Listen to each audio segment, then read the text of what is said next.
La RDC doit rester un et indivisible face à la situation sécuritaire qui prévaut dans sa partie Est. Après le lancement de l'opération Congolais Téléma par le chef du gouvernement Judith Suminwa, qui se base sur plusieurs fronts, la Tribune des femmes des médias, une association des femmes journalistes se sont levées pour sensibiliser la population congolaise le week-end dernier au marché de Liberté dans la commune de Massina. Révoltée et soucieuse d'éclairer la population sur la désinformation ou poison rwandais qui se propage sur les réseaux sociaux, la vice-présidente de la TFM, Grace Ndadi, a insisté sur le traitement des informations en cette période.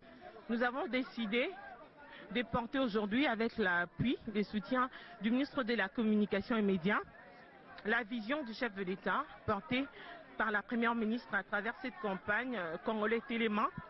Vous le savez, notre pays est agressé depuis plus de 30 ans maintenant par son voisin, le Rwanda, avec Paul Kagame. Et les derniers de tout le président, c'est parce que un groupe de Congolais ont décidé de trahir leur patrie. Aujourd'hui, parce que nous sommes divisés contre nous-mêmes, comme a dit la Bible, un peuple, une nation divisée contre elle-même ne peut jamais réussir. Voilà pourquoi nous voulons sensibiliser toute la population. Nous sommes dans le front médiatique, nous le faisons tout le jour dans nos médias. Nous sommes des journalistes de la presse écrite, de la télévision, de la radio.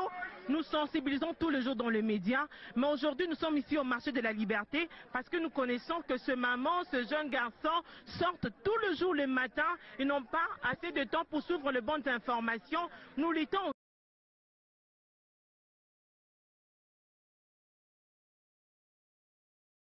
contre la désinformation. Nous sommes venus transmettre, donner la vraie information à ce maman, à ce jeune sur l'agression rwandaise. Nous avons dit notre message était de faire comprendre la raison de cette agression qui est d'abord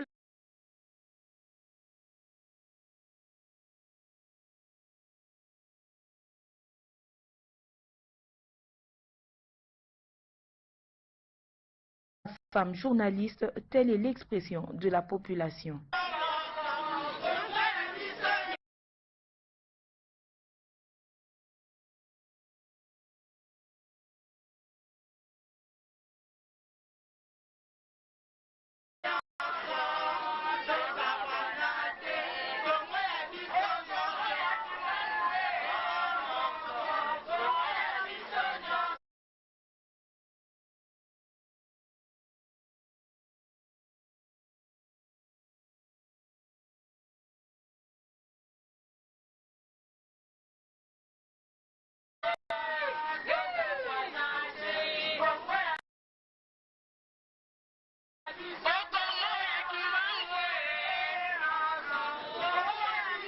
Tous unis comme un seul homme reste le bon moyen pour parvenir à sortir la RDC de cette guerre par l'implication de tous, selon un secteur derrière le chef de l'État, Félix Antoine Tshisekedi.